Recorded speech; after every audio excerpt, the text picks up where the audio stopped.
তো আজ আমি তোমাদের সামনে একটি নতুন ভিডিও নিয়ে আসলাম। ভিডিওটা খুবই ইম্পর্টেন্ট, যারা ক্লাস 10 এ পড়ছো তাদের জন্য খুবই ইম্পর্টেন্ট। ক্লাস 10 এর গদ্যাংশ 1 নম্বর চ্যাপ্টার সাগর সঙ্গমে নবকুমার। ক্লাস 10 এর বাংলা যাদের এমআইএল সাবজেক্ট আছে, বাংলার সাগর সঙ্গমে নবকুমার পুরো চ্যাপ্টারটা বুঝিয়ে দেবো এবং সকল প্রশ্ন আনসার আমার এই ভিডিওর মাধ্যমে তোমরা পেয়ে যাবে। স্কিপ না করে প্রথম থেকে লাস্ট পর্যন্ত দেখবে।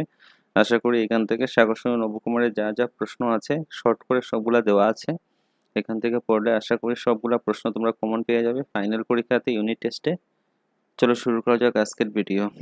আর ভিডিওটা সবার সাথে শেয়ার করে দেবে, যদি ভালো লেগে থাকে একটা লাইক করে দেবে, আর চ্যানেলটা নতুন দেখে থাকলে সাবস্ক্রাইব করবে। যদি সাবস্ক্রাইব না করো তাহলে ইম্পর্টেন্ট জিনিস তোমাদের কাছ থেকে চলে যাবে, কারণ ইম্পর্টেন্ট আমি সবগুলো দিয়ে দেবো। ইউনিট টেস্টের কোয়েশ্চেন পেপারও দিয়ে দেবো, যেগুলো পড়লে ইউনিট টেস্টে কমন পাবে তোমরা। চলো শুরু করা যাক আজকের ভিডিও। বিভাগ ক, গদ্য, সাগর সঙ্গমে নবকুমার। কবির নাম হলো বঙ্কিমচন্দ্র চট্টোপাধ্যায়। ইনি হলেন বঙ্কিমচন্দ্র চট্টোপাধ্যায়। উত্তর 24 পরগনার জেলার কাঁঠালপাড়া গ্রামে সাহিত্য সম্রাট বঙ্কিমচন্দ্র চট্টোপাধ্যায়ের কি জন্ম হয়েছিল। কাঁঠালপাড়াতে জন্ম হয়েছে। পিতার নাম কি ছিল? যাদবেন্দ্র চট্টোপাধ্যায়। ইংরেজ সরকারের অধীনে ডেপুটি কালেক্টর ছিলেন। ছাত্র হিসেবে বঙ্কিমচন্দ্র ছিলেন খুবই মেধাবী, খুব ভালো মেধাবী ছিলেন, ভালো ছিল পড়াশোনাতে। 1857 খ্রিস্টাব্দে কলকাতা বিশ্ববিদ্যালয়ে স্নাতক পরীক্ষা চালু হয়। তিনি প্রথম স্নাতক হয়ে আজও স্মরণীয় হয়ে আছেন। প্রথম কি হয়েছে মানে ডিগ্রি পাশ করা ছাত্র ছিলেন বঙ্কিমচন্দ্র চট্টোপাধ্যায়। ব্রিটিশ সরকারের অধীনে ডেপুটি ম্যাজিস্ট্রেট এবং ডেপুটি কালেক্টর পদে তিনি যথেষ্ট দক্ষতা প্রদর্শন করলেও তার দেশপ্রেম ও কর্মজীবনে উন্নতির পথে অন্তরায় দাঁড়ায়। তবু এই বিশাল ব্যক্তিত্বকে কোনো মতেই চালানো সম্ভব হয়নি দেশপ্রেম বর্জন করতে, বরং তারই অন্তঃস্থল থেকে সাহিত্য সৃষ্টি ফাঁকে ছোট দুটি শব্দ বন্দে মাতরম পরাধীন ভারতে বিপ্লবীদের তথা দেশপ্রেমীদের কাছে হয়ে উঠেছিল এক সঞ্জীবনী মন্ত্র। তিনি বন্দে মাতরম কি বলেছে? বন্দে মাতরম, এই যিনি বন্দে মাতরম স্লোগানটি তিনি দিয়েছিলেন। দেখো অতি সংক্ষিপ্তের প্রশ্ন উত্তর পাঠের। 1 নম্বর প্রশ্ন, নবকুমার কে?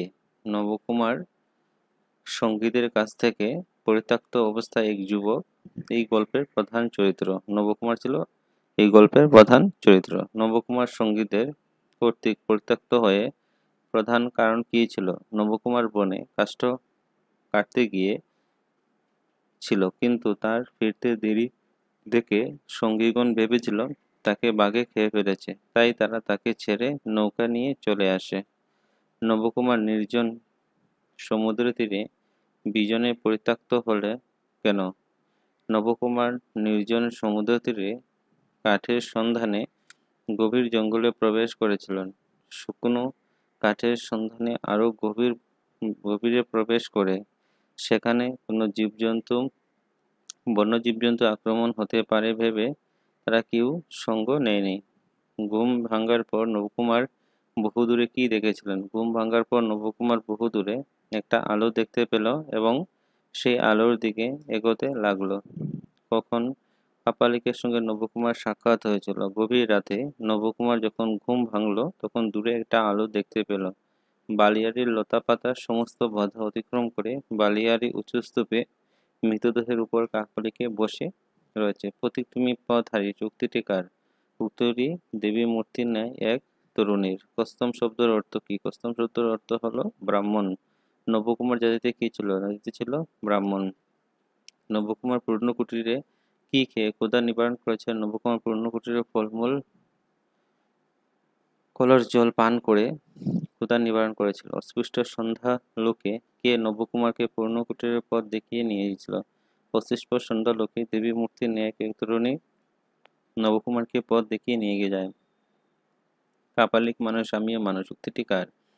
উক্তিটি নবকুমারের। কাপালিকের পূর্ণকুটিরে নবকুমার কি দেখেছিল? কাপালিকের পূর্ণকুটিরে নবকুমার দেখেছিল যে কেয়া পাতায় রচিত তার মধ্যে ভার্গচাম্র আছে, এক কলস জল ও কিছু ফলমূল আছে। কাপালিকের বয়স্ক্রম কত ছিল? কাপালিকের বয়স্ক্রম 50 বছর হবে। প্রাতে উঠিয়া নবকুমার কি করতে ব্যস্ত হয়ে পড়েছিল? প্রাতে উঠে নবকুমার বাড়ি আসবার উপায় করতে ব্যস্ত হয়ে পড়েছিল। নেক্সট দেখো 2 নম্বর, সংক্ষিপ্ত উত্তর লিখো। ক নম্বর, নবকুমার বা সাগরসংঘ নবকুমার পাঠে কার লিখিত এবং কোন গ্রন্থের অন্তর্গত? তোমরা তো জানোই সাগরসংঘ পাঠে বঙ্কিমচন্দ্র চট্টোপাধ্যায়ের লেখা আর কপালকুণ্ডলা গ্রন্থের অন্তর্গত। নবকুমার কোথায় কিভাবে পরিত্যক্ত হয়েছিলেন? নবকুমার সমুদ্রের বালিয়াড়ির মধ্যে পরিত্যক্ত হয়েছিলেন। সেখানে কোনো গ্রাম বা মানুষ ছিল না, কেবল বন্য জীবজন্তু। সঙ্গীদের সঙ্গে সমুদ্রে নৌকা করে বেড়াতে গিয়ে ওই নৌকা পথ হারিয়ে সমুদ্রে চলে আসে। পরে এক তটে এসে নৌকার নোঙর করল, কিন্তু তাতে রান্নার জন্য শুকনো কাঠ না থাকায় নবকুমার গভীর জঙ্গলে সেই কাঠের সন্ধানে প্রবেশ করে। তার আসতে দেরি দেখে সঙ্গীরা ভেবে নেয় যে বাঘ খেয়ে ফেলেছে। তখন তারা সেই স্থানে নৌকা ছেড়ে দেয়। এভাবে নৌকা পরিত্যক্ত হয়। কিরূপ পরিস্থিতিতে বিজন বনে কী কারণে পরিত্যক্ত হয়েছিল? নবকুমার সম্পূর্ণ একাকী গভীর জঙ্গলে ক্ষুধার্ত তৃষ্ণার্ত অবস্থায় সঙ্গীগণের কাছ থেকে পরিত্যক্ত হয়েছিলেন। নৌকা রন্ধনে উপযোগী শুকনো কাঠের সন্ধানে নবকুমার জঙ্গলে প্রবেশ করে, কিন্তু শুকনো কাঠের সন্ধান কাছাকাছি না থাকায় নবকুমার আরও গভীর জঙ্গলে প্রবেশ করে। ফলে তারা আসতে দেরি দেখে সঙ্গীগণ তাকে পরিত্যক্ত করে চলে যায়।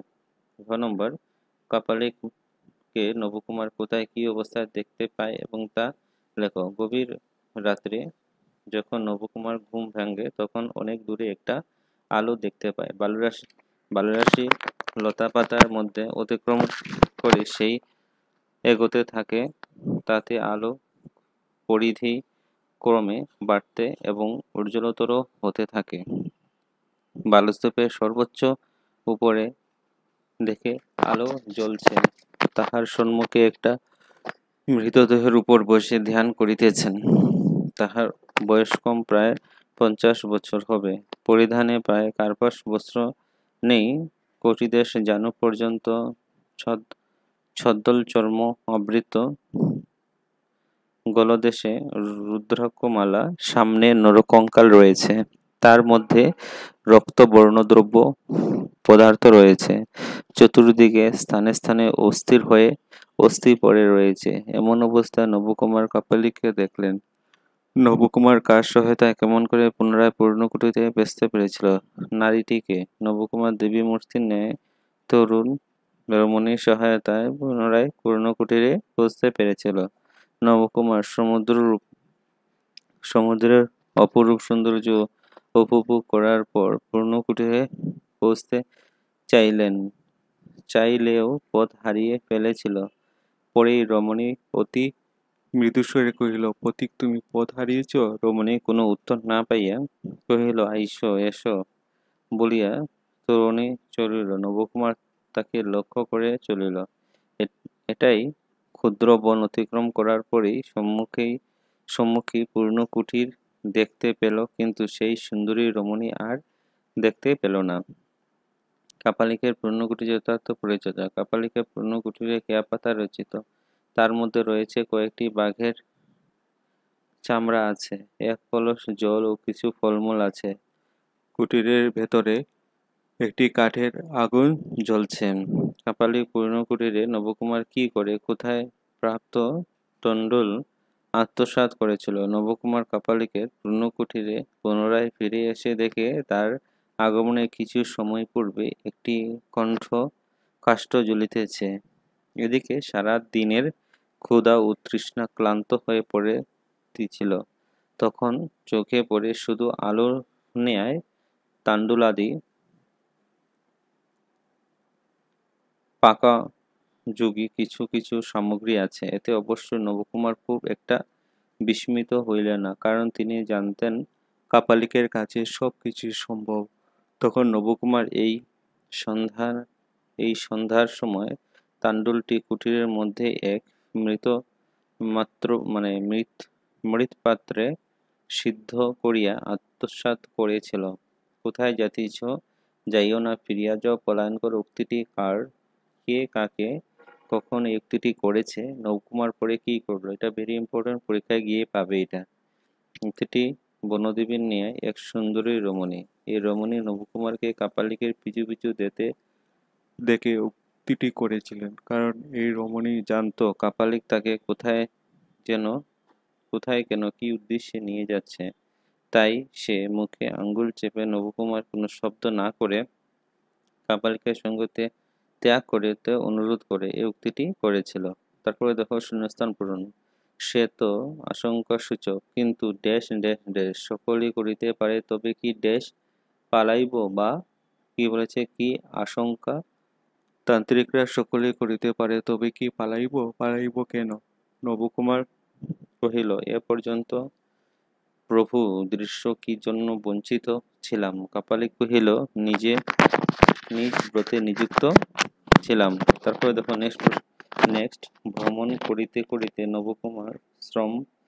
নবকুমারের শ্রম জন্মিল। সমস্ত দিন অনাহারে এর জন্য অধিক অবসন্ন হইলেন। ড্যাশ কটিদেশ হইতে জানু পর্যন্ত ছাদ্দল চর্ম আবৃত, গলাদেশে রুদ্রমালা পরে ব্যাঘ্রচর্মে শয়ন করিল। সমস্ত দিবসজনিত ক্লেশহেতু শীঘ্রই নিদ্রাভিভূত হইলেন। 4 নম্বর প্রশ্ন, রচনাধর্মী প্রশ্ন।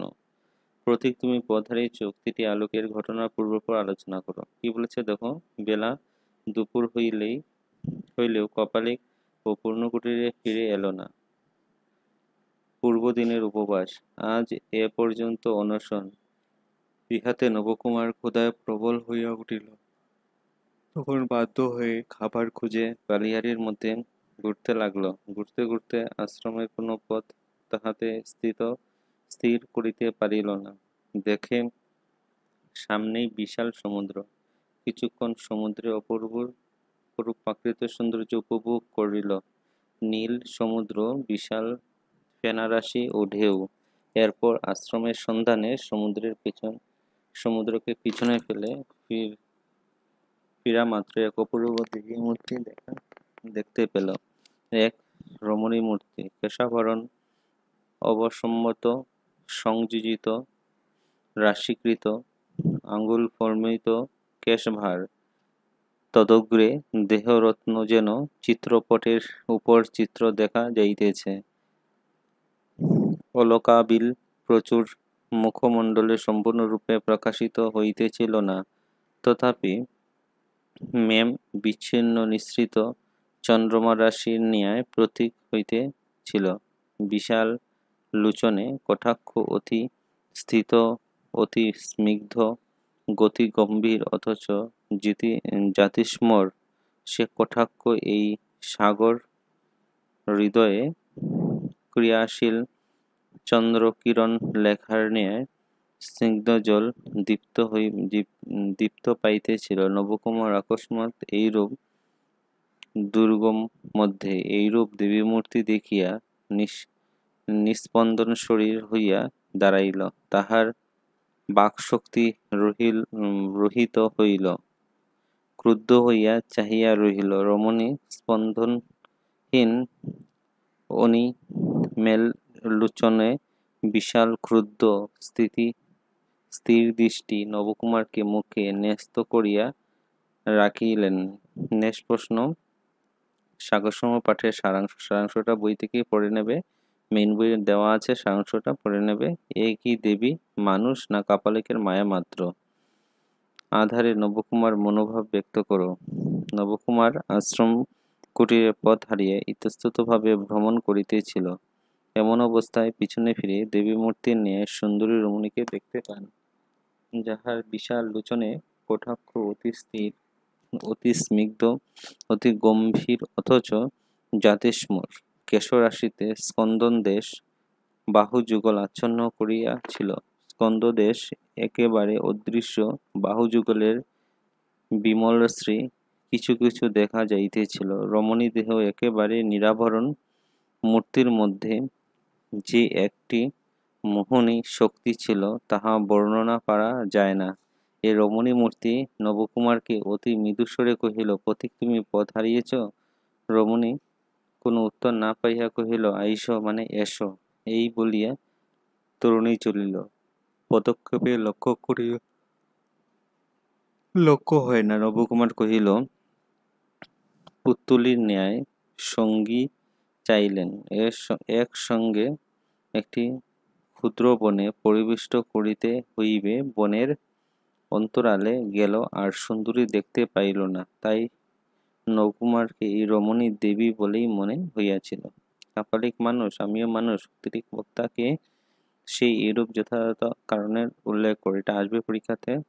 উক্তিটির বক্তা হলেন নবকুমার। আশ্রম কুটিরে আশ্রয় নেওয়ার পরের দিন সন্ধ্যাকালে নবকুমার ফিরে এসে কুটিরের মধ্যে কাপালিকে দেখতে পেলেন। নবকুমার কাপালিকের কাছে বাড়ি ফেরার ইচ্ছা প্রকাশ করিলেন। বাড়ি ফেরার পথ দেখানোর জন্য অনুরোধ করলেন। কাপালিক কেবলমাত্র কহিল, আমার সময় আগমন করো। নবকুমার তাই কাপালিকের পেছনে পেছনে যাইতে লাগল। হঠাৎ নবকুমার পৃষ্ঠদেশে কে যেন হাত রাখিল। পিছন ফিরে দেখে পূর্বদেশে নিঃশব্দ স্পন্দন এই নারীর রমণী মূর্তি। মুখে আঙ্গুল দিয়ে নবকুমারকে নিঃশব্দ করিতে নির্দেশ করিল। কাপালিক এ সকল কিছু দেখতে পাইল না ও অগ্রসর হইয়া চলিয়া গেল। তখন সেই রমণী নবকুমারকে উদ্দেশ্য করে বলল, কোথায় যাইতেছ? যাইও না, ফিরিয়া যাও, পলায়ন করো। এই কথা বলি নবকুমার সরিয়ে গেল। প্রত্যুত্তরে শুনিবার জন্য অপেক্ষা করিল না। নবকুমার কিছুক্ষণ স্থির হইয়া দাঁড়াইল, কিন্তু রমণী কোনো দিকে গেল তা কিছুতেই বুঝতে উঠতে পারল না। মনে করিতে লাগিল, এ কাহার মায়া? আমার তো ভুল হইতেছে। যে কথা শুনিলাম সে তো ভয়ের, কিন্তু কিসের ভয়? তান্ত্রিক সকলই করিতে পারে। তবে কি পালিয়ে যাব?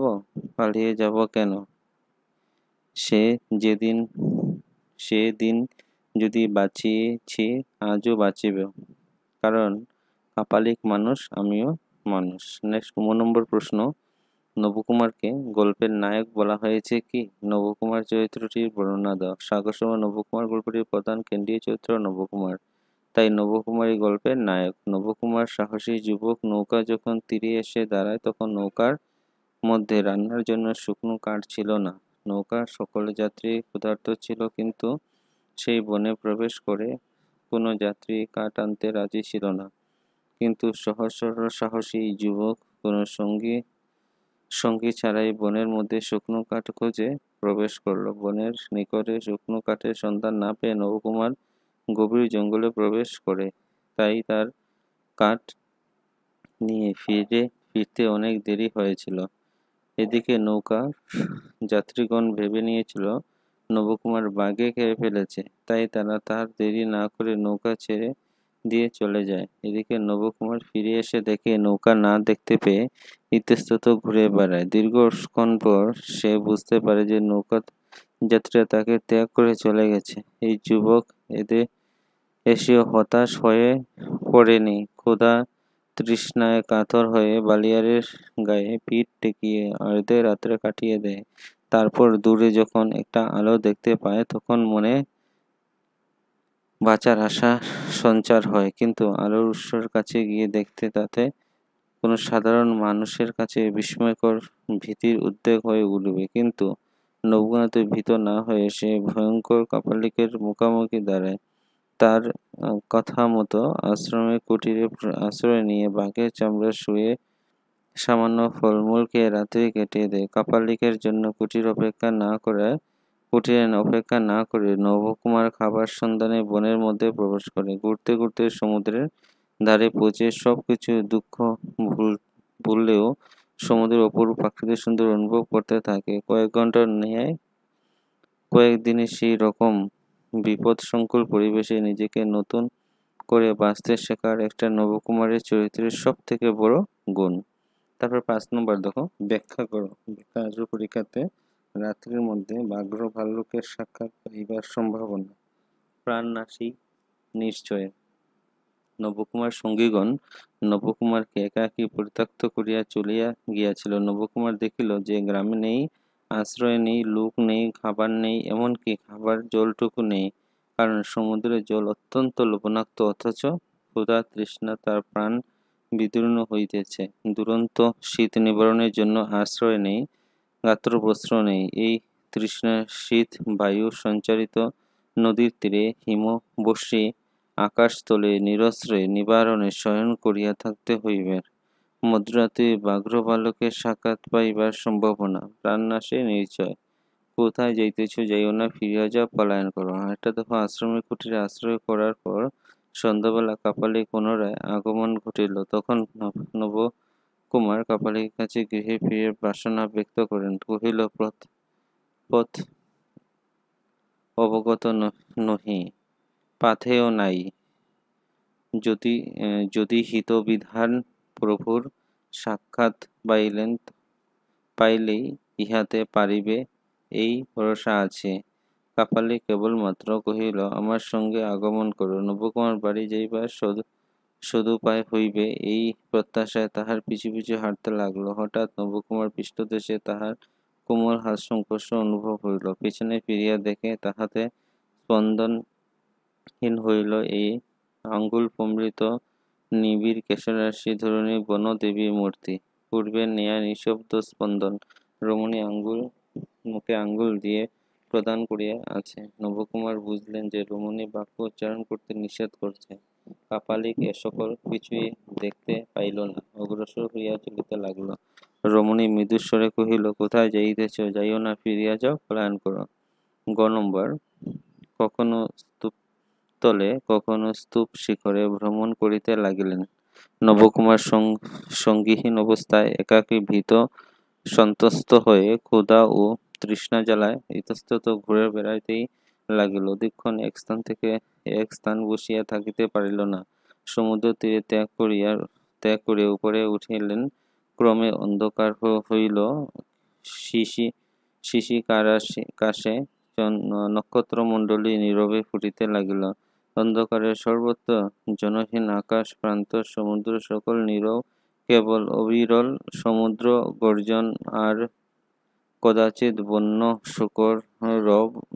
তথাপি বনের সেই অন্ধকার বালুকারাশির চারপাশে বেড়াইতে লাগিল। তখনই উপত্যকায়, তখনই অধিকতর, কখনো স্তূপতলে, কখনো স্তূপ শিখরে ভ্রমণ করতে লাগল। নম্বর, অন্ধকারে এই রূপ দুর্গম মধ্যে দেবীর মূর্তি দেখিয়া নিস্পন্দন শরীর হইয়া দাঁড়াইল। তাহার বাক্শক্তি রহিত হইল। স্তব্ধ হইয়া চাহিয়া রহিল। নবকুমার সমুদ্র তীরে বসিয়া আপন মনে সমুদ্রের অপূর্ব সৌন্দর্য অনুভব করিতে লাগিলেন। অনেক পরে নবকুমার চেতনা হইল যে আশ্রমের সন্ধান করিতে হইবে। গাত্রখানা করিয়া সমুদ্র দিকে পশ্চাতে ফিরিলেন। ফিরিবার মাত্রই দেখিলেন অপূর্ব মূর্তি। সেই গম্ভীরাদি বিরিধিতীরে সমুদ্রভূমে অস্পৃষ্ট সন্ধ্যালোকে দাঁড়িয়ে অপূর্ব রমণী মূর্তি। বিশাল লোচনে কটাক্ষ, অতি স্থিত, অতি স্নিগ্ধ, অতি গম্ভীর, অথচ জ্যোতিষ্ময় কেশরাশিতে স্কন্ধদেশ ও বাহুযুগল আচ্ছন্ন করিয়াছিল। রমণী দেহ একেবারে নিরাভরণ। মূর্তির মধ্যে যে এক মোহিনী শক্তি ছিল তা বর্ণনা করা যায় না। নবকুমার অকস্মাৎ এইরূপ দুর্গম মধ্যে এইরূপ দেবীমূর্তি দেখিয়া স্পন্দ হইয়া দাঁড়াইল। সংকীর্তিটা গঙ্গাসাগর, পর্তুগিজ পড়ে নেবে। তারপর কি আছে, রসুলপুরের নদী, আসবে না এগুলা? জন্মান্তর, দুরিয়ার পাচারি। অতিরিক্ত প্রশ্ন আসে না পরীক্ষায়, তবে পড়ে নেবে। বালিয়ারি কাকে বলে? বালিস্তূপকে বালিয়ার বলে। মধ্যরাত্রিতে রাত্রি নবকুমার কিসের ভয় আছে? রাত্রি নবকুমারে ভালুকের ভয় আছে। নবকুমার সমুদ্রের জল পান করতে পারেনি কেন? সমুদ্রের জল পান করতে অধিক নুন। নবকুমার এক স্থান থেকে অধিকক্ষণ বসিয়া থাকতে পারলেন না কেন? মনে চঞ্চল হইতো। নবকুমার এক স্থান থেকে বসিয়া থাকতে পারল না। এখানের মতো নবকুমার স্বদেশে কি ফুরত? এখানের মতো নক্ষত্রমণ্ডলী ফুরত। প্রথম অর্ধরাতের নবকুমার কোথায় কাটিল? প্রথম অর্ধরাতে নবকুমার বালিয়াড়ির পাশে পৃষ্ঠরূপ করিয়া কাটিল।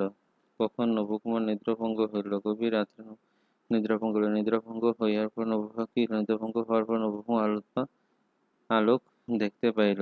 আলোকের কাছে পৌঁছে কি তিনি কাকে দেখতে পেলেন? লোকের কাছে বুঝে তিনি কাপালিককে দেখতে পেলেন। কাপালিকে কিসের উপর বসেছিল? কাপালিক ছিন্ন শীর্ষ গলিত সবের উপর বসেছিল। কাপালিকের সামনে কি ছিল?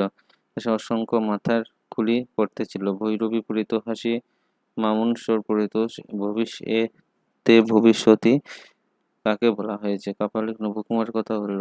কুটির কিসের তৈরি? কুটিরের কেয়াপাতা তৈরি। কুটির কি ছিল? কুটিরে এক জল এবং ফলমূল ছিল। ফলমূল যাহা আত্মসাৎ করিতে পারে কে কাকে কথা বলেছেন? কাপালিক নবকুমারের কথা বলছেন। নবকুমার কিসের শয়ন করে? নবকুমার বাক্যশ্রমের শয়ন করে। নবকুমার অকস্মাৎ বন্য মধ্যে ব্যগ্রিত হইয়া পড়ে দেখিল। নবকুমার আকস্মাৎ বন্যের মধ্যে সম্মুখে সমুদ্র দেখিল। এরকম করে সবগুলো পড়িয়ে নেবে। অবগত পথ অবগত নহি, পথেও নাহে। উক্তিটি কার? উক্তিটি নবকুমারের। এক্সট্রা কোশ্চেনগুলো একটু ভালোভাবে পড়ে নেবে, কারণ পরীক্ষাতে থাকতে পারে এক্সট্রা কোশ্চেনও। চ্যাপ্টারের ভিতরে এক্সট্রা কোশ্চেনগুলো আমি দিয়ে দিয়েছি, পড়ে নেবে। চ্যাপ্টার প্রশ্ন তো পড়বেই, এক্সট্রা কোশ্চেন ও ফিলিং দ্য ব্ল্যাঙ্কসগুলো পড়বে, 1 মার্কের আসতে পারে ইউনিট টেস্টে। পরীক্ষার জন্য খুবই কমন। নৌঘোষ সঙ্গীতের সাথে পরিত্যক্ত করে সে স্থানে অপ্রত লোক ছিল কেন? নবকুমার ক্ষুধা আত্মসাতে পীড়িত হইয়াছিলেন কেন? তোমরা পজ করে লিখে নেবে। সবগুলা পড়ছি না, ভিডিওটা বহুত লেন্দি হয়ে যাচ্ছে, তার জন্য সবগুলা পড়ে নেবে তোমরা আদ্য পর্যন্ত কারণ অনুসরণ করে। তারপরে দেখো গ্রামারগুলো পড়বে, গ্রামার আসবে এখান থেকে। প্রতীক্ষা, প্রতিযোগী, ইচ্ছা, প্রতীক্ষা, অত্যন্ত, অতিযুগন্ত, দিগন্ত, দিকযুগন্ত, এখান থেকে আসবে। এটা আমি বলে দিতাম পারি, এখান থেকে পরীক্ষাতে থাকবে। সমনাশ, সমযুগ নাশ, যারা ইন্টারেস্ট দেবে এখান থেকে থাকবে পরীক্ষাতে। 50, পঞ্চযুগাস, সব কবিতা লেখা নেবে কিন্তু। তারপর বেশ বাক্য সমাস আসবে, পুরনো কুটির, ফাইনালও থাকবে। পাতার দ্বারা তৈরি কুটির, এখানে থাকে পরীক্ষাতে। শিকড় রাশি, শিকড় উপর রাশি, মধ্যলোপী কর্মধারের সমাস। তারপর বাক্য রচনা, আকাশক্রম, বিরাট ভাবনা, ঠিক আছে। অকল্পনিক সালামি মানে বোকার মৃদণ্ড, পরে জিনিস হারিয়ে যে এমন আকল সালামি দিল। সবগুলা পড়ে নিয়ে টনক করা, খেয়াল হওয়া, এতদিন পরে কিসেনারে টনক নড়ছে, যে সামনে পরীক্ষা এসে গেছে। এরকম পড়বে, যে কোনো কিছু বানিয়ে লিখবে কিন্তু, ঠিক আছে। সন্ধি আর সমাসের মধ্যে পার্থক্য আসবে না, তবু একবার দেখে নেবে। অস্তার্থক, নস্তার্থক বাক্য আসবে। যে সকল বাক্য হা সূচক এবং আমি আগমনকালে তোমাদের বাড়ি যাব, সব ধরনের ফলমূল ফুটবে। যে সকল বাক্য ন দ্বারা সূচন হয় তাকে কি বলে? নস্তার্থ বাক্য। আমি তোমাদের এখানে যেতে পারবো না। অস্তার্থক এবং নস্তার্থক বাক্য সবগুলা করে নেবে। সে ছিল মূর্খ, সে পণ্ডিত ছিল না, সে কি ছিল না? পণ্ডিত ছিল না। তারপর প্রতিগমন, প্রতিযোগ, আগমন, আরেকটা সন্ধি বিচ্ছেদ, সবগুলা করে নেবে।